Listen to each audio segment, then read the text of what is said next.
Welcome to the Let's Talk Data podcast series presented by SAP. Hello, everyone, and welcome to our Let's Talk Data podcast. My name is Ginger. I'll be your host for this series. This is actually our third series in our Let's Talk Data, and I'm super excited about today.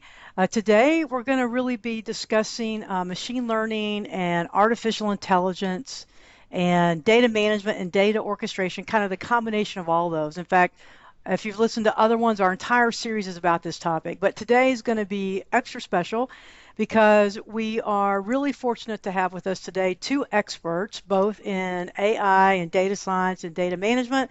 So first, I'm joined by Kevin Poskitt, who is our solution owner for SAP Data Intelligence. Kevin, are you in Vancouver today, or where are you located?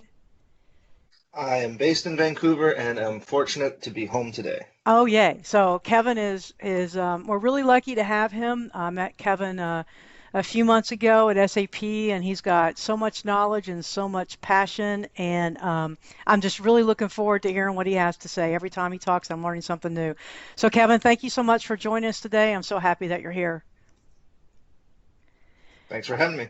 And then we also have Doug with us today. So Doug is, you always hear about Doug before you actually meet Doug. Doug, is that true? I think that's your reputation kind of precedes you from whatever. I'll take the fifth on that. So Doug is with our Global Center of Excellence, and he's really focused on data science. And we're going to be talking a lot about different topics related to data science and information management today. So Doug, I actually want to start with you. When we were meeting earlier, and we were, talking about, hey, we want to do this podcast. And I was asking you about the relationship between artificial intelligence and data quality and how they're related, and what does it mean to even have good data for AI. And you told me something in that preparation that just really stuck with me. You told me that you have spent a lifetime waiting for people to get correct data to you. What do you mean by that? And can you kick us off with this whole relationship between artificial intelligence and data quality and data management, please?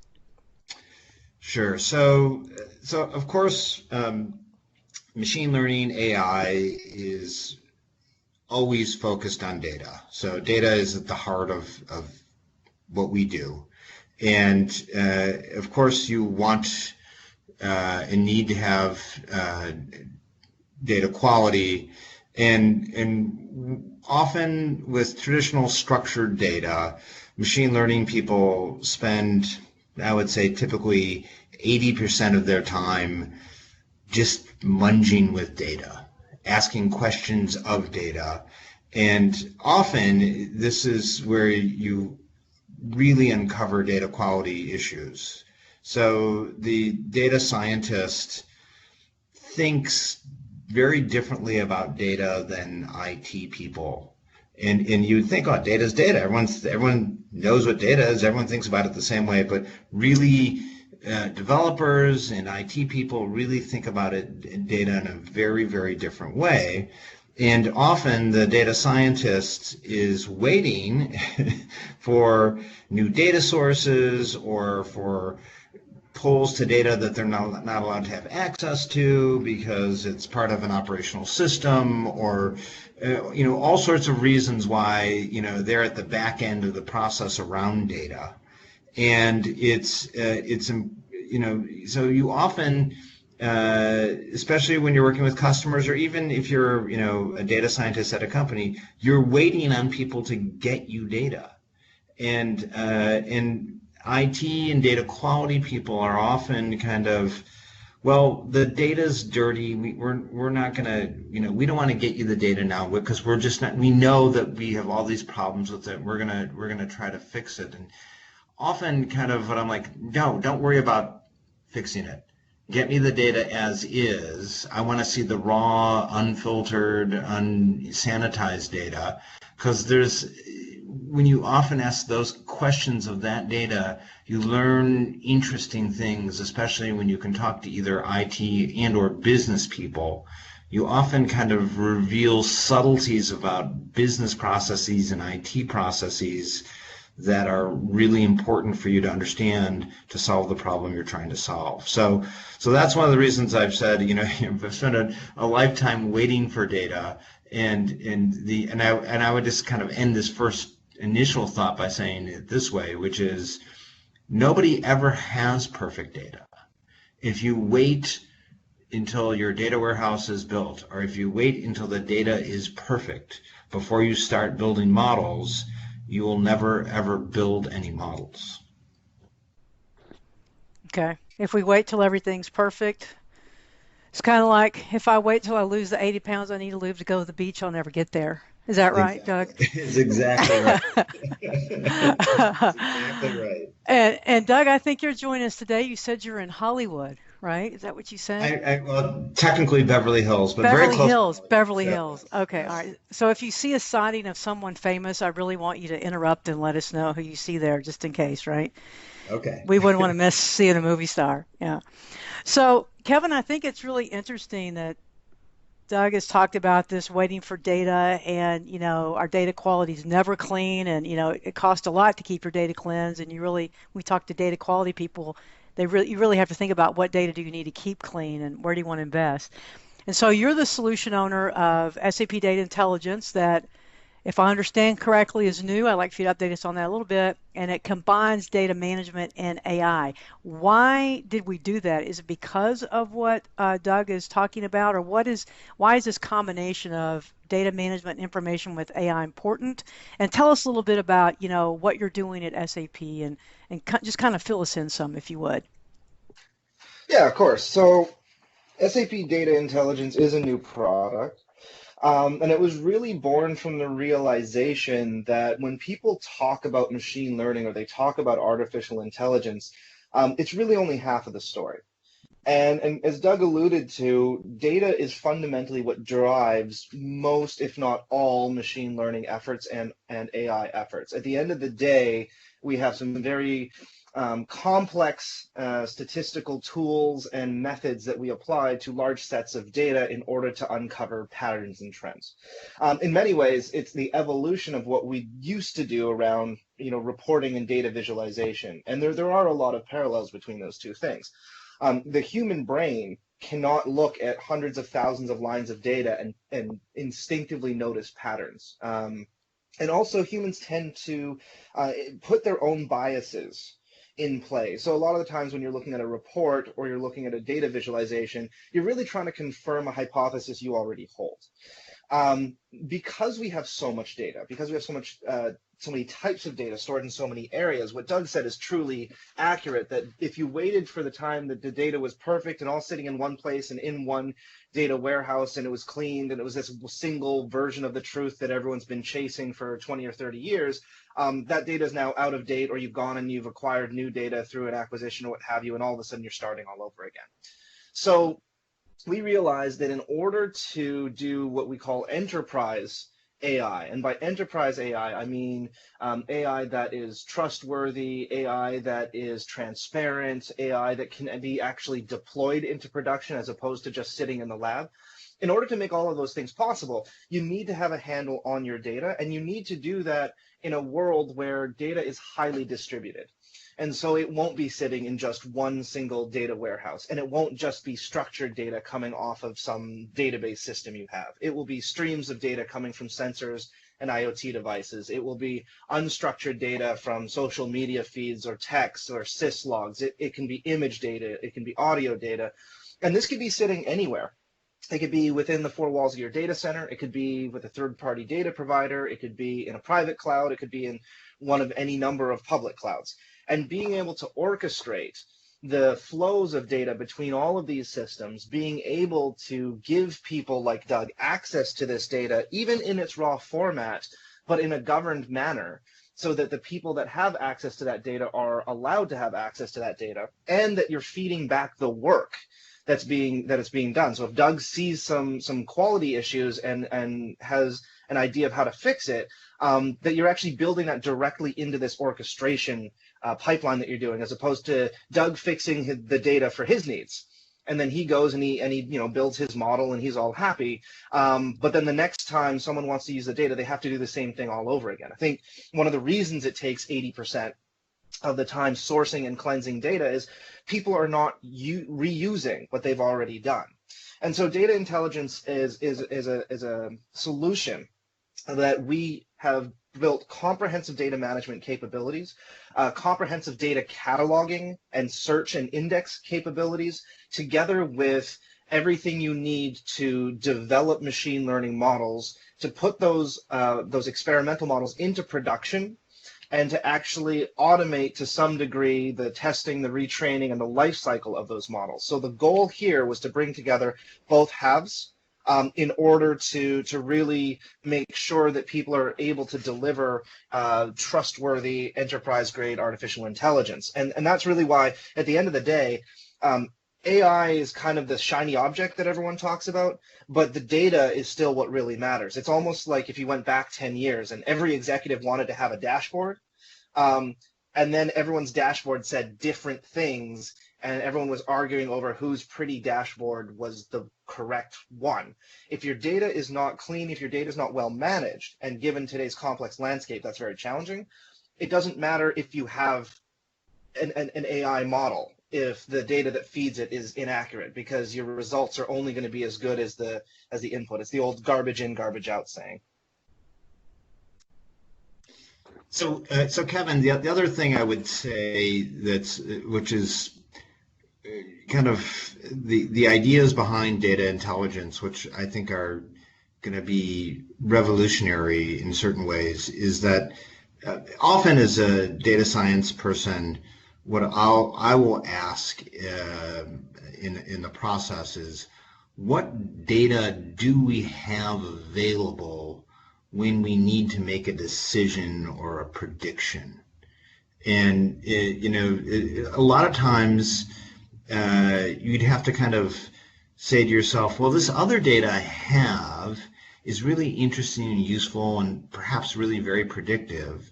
But at the time I'm going to need to score new individual cases in a real-time situation, my IT infrastructure won't really give me access to that. So I'll say, well, yeah, this would be great if I could use it, but since it's not plausible to be used in the context of a real-time decision, I'm not going to include it, and I'll just use what I know is going to be available to me. With data intelligence and this kind of the ability to orchestrate, this may really be a game changer around that topic and really allow me to use other kinds of data and not really require it all to be in a single specific place at any one time. So this notion of data in flight but still might be available to me is an incredibly powerful idea that will really change, I think, the way people think about what predictive fields might be able to be included into a model. Yeah, I think you're right there. And what we thought about quite a lot was, I mean, if you look at the CRISP DM model, it does a really good job of showing you how you build a single model, assuming you've managed to find all the data you need and not considering at all what you do once you've built the model, right? And so we sort of said, well, what's the expanded view? And I think it's not just, hey, we might make it possible for you to use data sources that you didn't have access to before. You might even be able to find data sources that you didn't know existed, right? The goal with our product first is to act as almost a type of fabric that orchestrates and connects all of the relevant data assets across the organization. And by having search and index capabilities, if you just typed in what you're looking for, it would show you, here's everything that's available on the system. And then that access, of course, could be governed and restricted as necessary. But the follow-on piece to that, and what I'm really excited about, is this sense of building almost collaborative communities, where instead of it being IT saying, no, you can't have this data, and you demanding it, being able to say, here's what we can share, what you can have access to, you being able to say, here are some changes and things that I need done, utilizing the skills of the people in IT to help you do your job, and then at the same time, once you've created, say, a fully featured engineered data set for a specific purpose, that data set is preserved, or at least how you got that data set and the rules and the transformations that were applied. And you can even go and tag that data set as well. So there's almost a content curation for data sources, and also, feature engineered data sets that different data science teams are producing. And I really do think that one of the great things about data science teams and organizations is their agility. But one of the bad things is agility often means that there's not great collaboration because everyone's very focused on just solving one specific problem. And the hope really is this solution will bring together all the different sort of people and the types of roles that are involved in not just data science, but also other data related activities, and really make it possible for people to work closer together and ideally not have to work so hard doing the same tasks over and over again.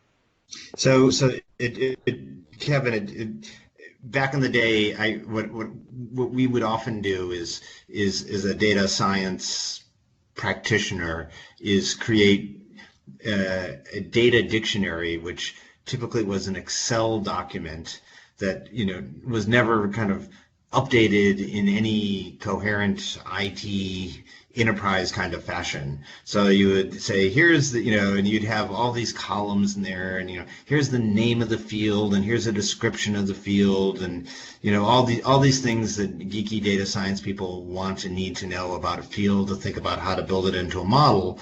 But working in isolation, if the underlying systems that help generate that stuff change, the Excel file is never updated. So so this ability to kind of collaborate and discover, because believe it or not, the world just doesn't stand still and data changes. And at the back end of that is the data scientist, and it's often that you wouldn't find out about that until at a much later time, if you ever found out about it. So the only way you might find out about it is if a model's in production, is that you're, all of a sudden it's decaying a lot faster than you ever anticipated it, and you're like, why? And then there's this kind of, exploratory investigation about why is my model decaying? Do I have to rebuild it? Why do I, and it's because elements about the data that may be key to the model have all of a sudden changed, but there was no kind of mechanism in place for notification or no easy way to explore. So, so I think, this, we always talk about data science as a team sport, and the person building the model is only one team member. It's, at an enterprise level, this is a team sport. It's not golf or tennis. It's more like, soccer or football. And you need different people doing different things in order for all this to kind of work. And, the days of trying to do this all by yourself, yeah, you can try to build a model in isolation, but the likelihood of that ever being put into a production system is like extremely small. You need the coordination, and you need the mechanisms that allow people to work together, and it's becoming much more specialized by necessity.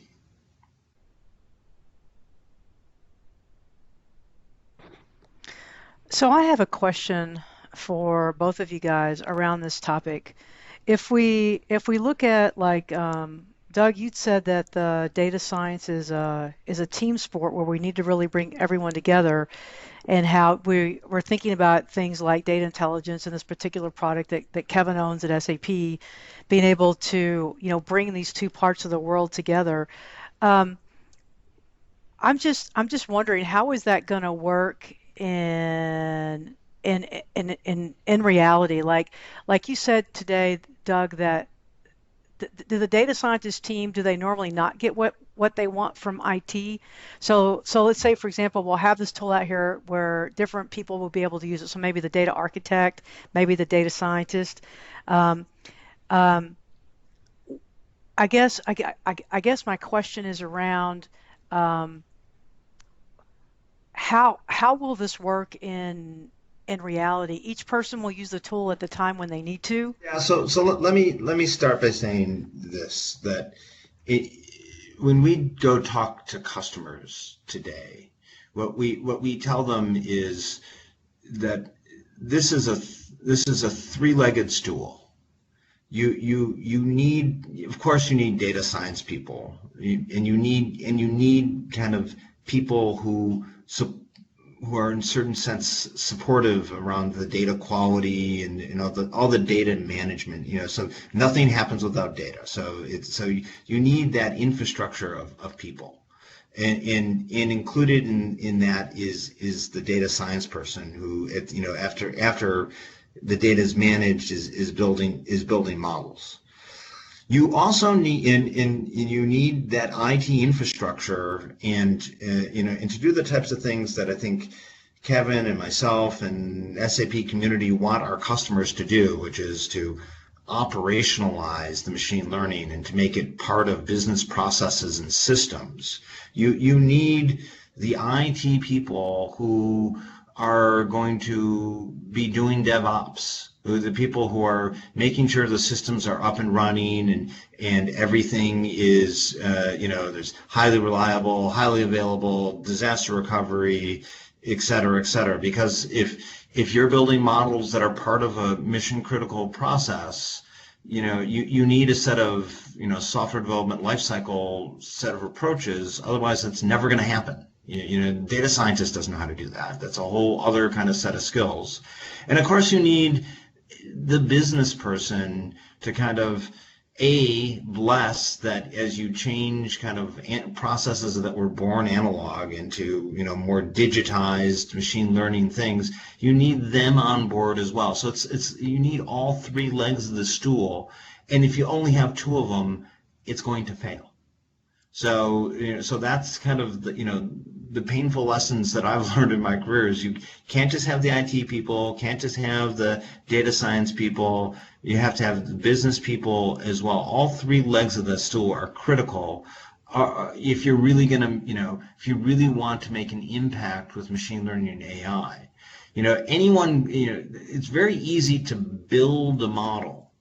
It's not so easy to put it into production with all that kind of IT process, et cetera, and kind of getting business owners in place. And the more we do that, we'll also have to have kind of, and the more we kind of make the machine learning, AI, do the things that are typically manually done by humans, we're going to need other kinds of human infrastructure along here as well. We're going to need people who know how to explain models to business people, who Doherty from Accenture in his book Human Plus Machine calls explainers. And then you're also going to need sustainers. And sustainers are people who are actually not the data scientists, but these are the people who are going to be doing the performance appraisals around the models. They're going to be saying, okay, we built this model. When we built it, it wasn't in production. There was no way to kind of know at that time what perhaps maybe some of the unintended consequences are in our business processes of now relying on this model to do things. So all these kinds of people, the explainers, the sustainers, as well as the data scientists and the IT and the DevOps people, they're all of them are going to need the agility and the flexibility of being able to orchestrate data and manage models that kind of what Kevin's data intelligence product is going to provide. It's going to become completely essential. Now, I would be lying to you if I would be telling you that this was simple. It's not going to be simple. But rarely anything that's really innovative and important and game-changing is ever simple. So what I think Kevin's product does is, there's going to be a lot of business process change, and humans are going to have to learn a lot of different things that they don't know yet. And these different kinds of groups of people are going to have to learn how to collaborate and work together. But there's at least kind of a lot of the tasks that have been just so cumbersome and difficult that have prevented people in the past from ever doing this are now we're going to be enabled around data orchestration and data quality and data governance that in the past have never really existed. Yeah, I really like the way you put that, Doug. And certainly when we thought about this, that idea of how do we bring things together was really important because a lot of the times, even if the model itself could be explainable, I would say that data science has been in general a black box approach. And so, I mean, I really like cooking. And it's almost like you would say, go to a data science team and say, put in your order, right? Like, I'd really like I don't know, a nice steak or something like that, or I would like this meal. And they would go and find the ingredients and they would, produce this meal. But if you said, okay, now we need to scale that out to, 10,000 orders, well, all of a sudden became impossible, right? And the same sort of issue happens. One way that you can do this is you can just say, I want to pull all of the data into my little, sort of home-built data science environment. We're going to work on it. We produce these models in isolation. And then I turn around and say, okay, IT, go put this into production. Go run this for me. And IT has no idea what was done, where the data came from, how to actually recreate any of that in a production environment. It's like giving someone the end result of all of your hours and hours of cooking and saying, okay, make this meal and just make it over and over again. They say, well, I don't know what ingredients you use. I don't know what techniques you applied. I don't know, what you did with the heat. I don't know how to make this. And so a lot of times that's why models don't make it into production, because reproducing all of the steps then requires that data science teams have to work with IT and DevOps and IT ops and data architects to reproduce everything that was done. And so our approach is to try and create a single comprehensive solution. That means that people are actually building all of these steps on the same solution. And so when it comes time to put into production, guess what? We know where the ingredients were sourced from. We know what transformations have been applied to it. We have the model itself. And speaking of DevOps, because we have this cloud-based architecture with something called a containerized approach, we can basically spin up multiple different environments that are a walled garden to the other environment. So data scientists can work with different frameworks, different open source tools and frameworks that they might want. When you say, I want to put this into production, well, we know where the data came from. We know what you did to it. We know what frameworks were applied to it. We know what infrastructure was underlying all of that. And we can basically take that and expose it as a production environment and then connect the data to that API and just run it.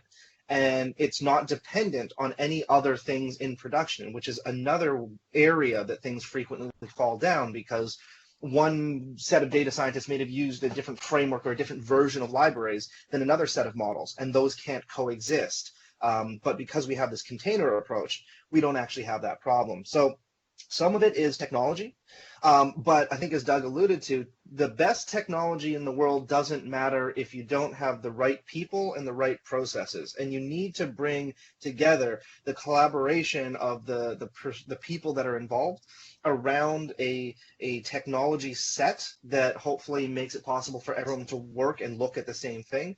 And it needs to be a very process-driven environment. So that's this idea that you have the sustainers, is how do we actually take this and make it a repeatable process that can actually scale? Because without that, you just found something really, really interesting. But having a eureka moment and then running naked through the streets when there's no one around listening to you doesn't matter. You have to take those insights and you have to get them into a place where people are making decisions, and where the decisions that the business need to make are being impacted at the right time. It doesn't do you any good to know what you should have done 3 months ago. You need to have the insights to know what you should be doing 2 weeks from now, 3 months from now. So the other thing I would just say, add to that, Kevin, is when we talk about ML and AI, there's humans making machines smarter, and those machines making and taking over business processes. And this is especially true right now for things that are very simple and, what I think people call narrow AI, or, so very simple, repetitive things that humans often do manually. We can just do those things better, more reliably with machine learning. We need the intelligence. We don't necessarily need the consciousness. On the flip side of that is kind of what Kevin was just talking about as well, which is we also want the machines to augment us, to help us solve problems that humans still are ultimately needed, because as cool and as powerful and as capable as machine learning is right now, there's still many things that humans can do that the machine is not anywhere close to being able to do. So to be able to ask kind of what we call counterfactual questions of, what would have happened at time X if I had done this instead of this, or, or what people often refer to as reward engineering. How, I can, predictions are now going to become a commodity, but understanding outcomes and putting value and judgments on those, that's still a human endeavor, and it will be for the foreseeable future. So it's, so machine learning has, can automate lots of simple things like, bots, answering very simple questions, reconciliation of things, entering in data, these types of things can all be done very simply with, either RPA or machine learning kinds of technology. But when we still need the human, we still might want the human to be augmented by the machine learning. And we have all this data. The predictions are just going to be a commodity. And, so predictions just used to happen via humans and, with their own kind of models in their head. Now we have the data. Now we should be able to be better at doing that. It should just become a commodity, but we'll still need the humans to kind of do that reward engineering and the judgment of outcomes, or what happens when X happens versus Y. And so to do all this, we need these kind of collaborative tools. So otherwise, it's coherently won't have a way to manage any of this. Yeah, and I think you hit on a nice point there, because obviously working in this space, there's a lot of people worried about what impact automation will have. And one of the things that you really raised is humans are very good at doing what I call the sniff test, right? We know when something just doesn't smell right. Is one area that machine learning is particularly bad at. I mean, if you took a well-trained model that was doing an image recognition and you just Photoshop something in there that doesn't make any sense, the whole thing goes haywire, because it just is now no longer logical. It's just to really highlight how much of a nerd I am. It's like, the correct approach when fighting the Borg is to just go with completely randomized, nonsensical violence, because machines are logical and cannot handle the chaos. And that's really a good example of how what we do is we fuse together what machines are great at and what humans are great at. I don't know. I mean, I've worked many jobs where I was in Excel just doing the same thing over and over again, and then I learned VB script so I wouldn't have to do it, so I could focus on more important things. For all as fancy as the words are and complex as the method of getting to predictions can be, at the end of the day, we're still talking about automating away repetitive tasks that don't make the best use of what humanity has to provide. And what humans can do that at least to date no machine has been able to do, and I think would be hard pressed to do, is really this idea of intuitive leaps of logic and this sense of innovation that really kind of defies logic more than anything else. So I am really excited to help build these collaborative environments and tool sets. But really, the true value will come with when we combine the technology with the human ingenuity, the human spirit that companies have, and see how that really helps organizations improve their business and improve their customer experience. And that's, at the end of the day, why I love what I do and why I'm involved in it and continue to be passionate about it. So this conversation today has been really fantastic. I want us to end with one other question that I want to ask you guys, and that's about for people that are listening that maybe have done a little ML, or maybe that haven't done any. Maybe some of these people are coming from a data management perspective, right? Because Kevin, as you said, this tool really brings together the both worlds, and we want to get started. So my question is either lines of business or use cases. I mean, obviously, from what you said, it would have to be something that has a business impact. But how would I measure if I know I want to try something out around this, right? I know I want to try something where I'm bringing in some of my data, trying to solve a specific problem. Are there low-hanging use cases or lines of business that you would recommend if I wanted to explore this within my own company?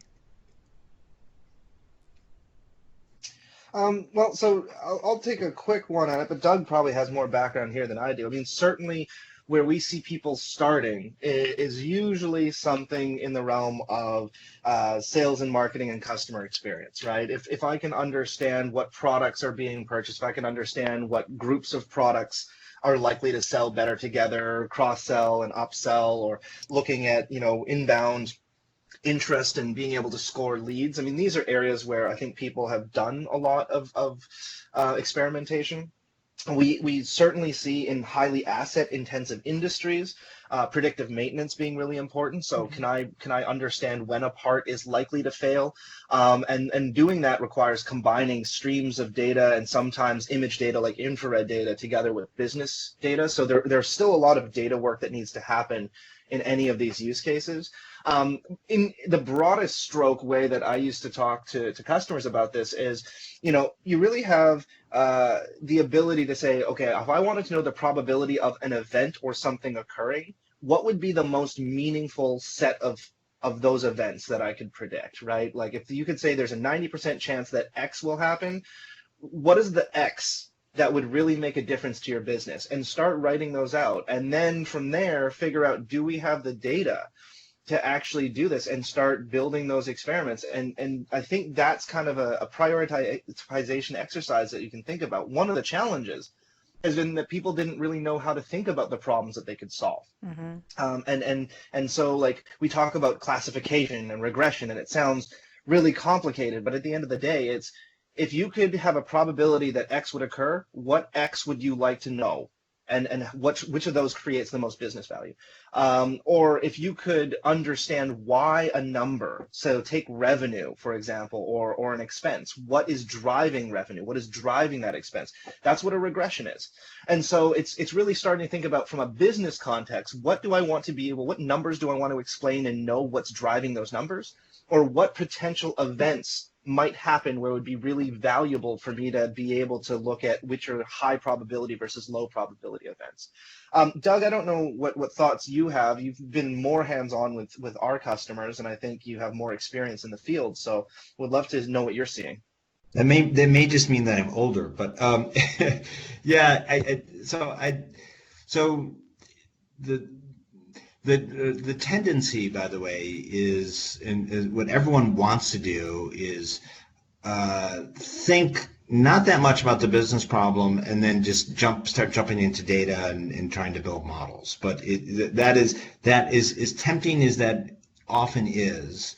That is almost always the wrong way to kind of think about this, and so I was trained in a methodology which Kevin has already mentioned, which is CRISP DM, which is, how do you start with business understanding, and there's 10,000 different things companies can do, only some of which is machine learning, around improving business processes. And you really need not just the CRISP DM methodology, but you really need a methodology around innovation.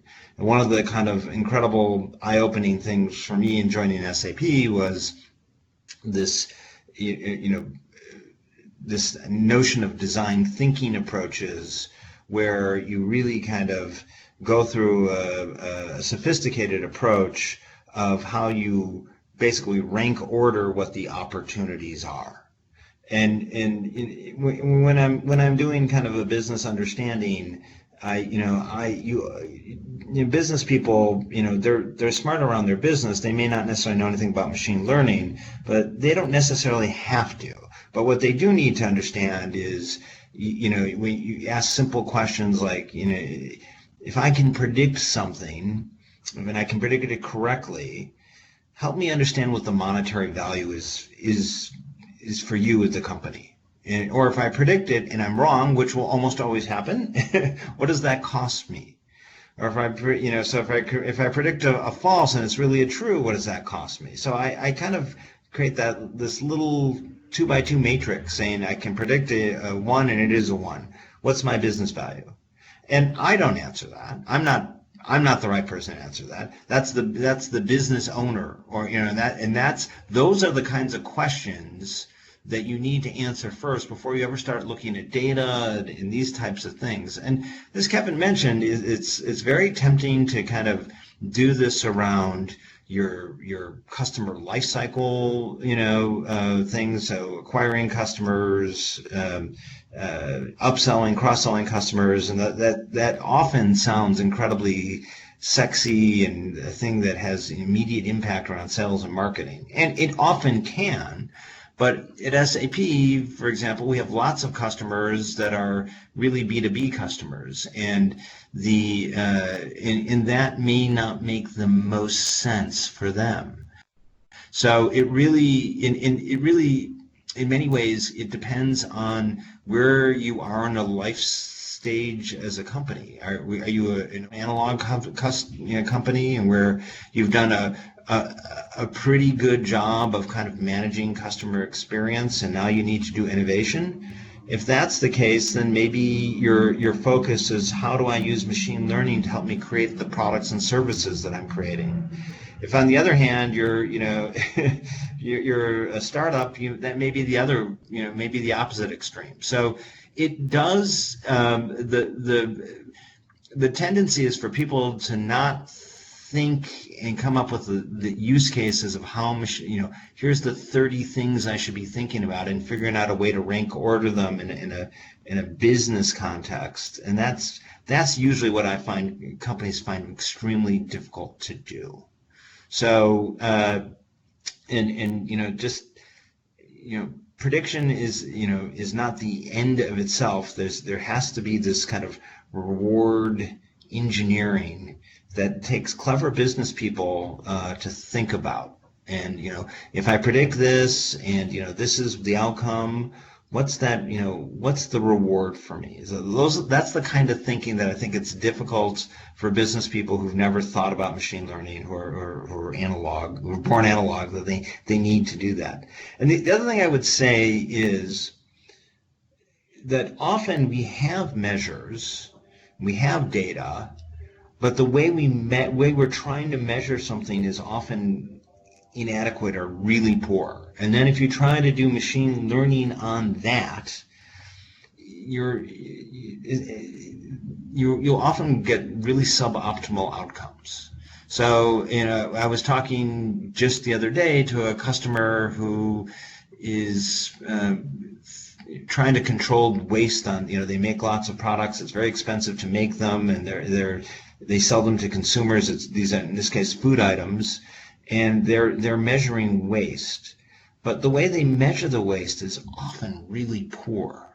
So, they're waiting for a store clerk employee to, at the end of the shift, open up SAP ERP and enter in the number of hot dogs they've thrown out. Is that the best way to measure it? Or maybe we'd be better off if we measured it, digitally. And so there's machine learning is, and this is an example of, if the data, this may be a way that, the data may be clean as we could think it could be coming through SAP ERP, but we maybe really have to measure it a different way for us to really kind of get the kind of machine learning outcomes we want. So it's very dependent on, so I guess the answer to your question is very dependent on the business you're in, whether it's B2B, whether it's B2C, whether it's just B2B, what part of the life cycle you're in, et cetera, about how you think about which one of these types of things you should be taking on. But the thing I would say is, if you are not thinking about this as a company, you can be sure that your competitors or disruptive startups are thinking about this.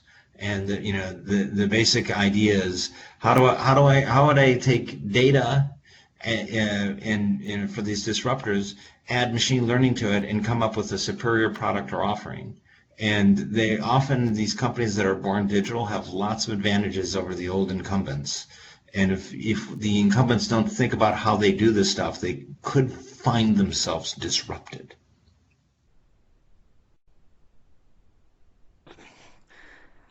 That's a lot to think about. I mean, I think both of you guys said some really important things here at the end. I really like the probability of something is X. What will that make a difference? If I predict 1, it is 1. What does it do for me? If I predict 2, it is 1. What does it cost me? And just thinking about it in a different way. That might be the good topic of another podcast. I think this has been a great conversation. If you guys are interested more on this, Kevin has written a great blog on the dualism of data intelligence. We also have our website, www.sap.com/data intelligence. And Doug, do you write many blogs out there? Kevin's writing a lot. I do have plenty of blogs out on the in the digital list, so you can find. Okay. So yeah. We'll find you there. Okay. All right. And we'll put in a few links also. All right. Well, guys, thank you so much. I appreciate you being here today. I think it's been a great conversation. Have a great rest of your day, and thank you so much. Thank you.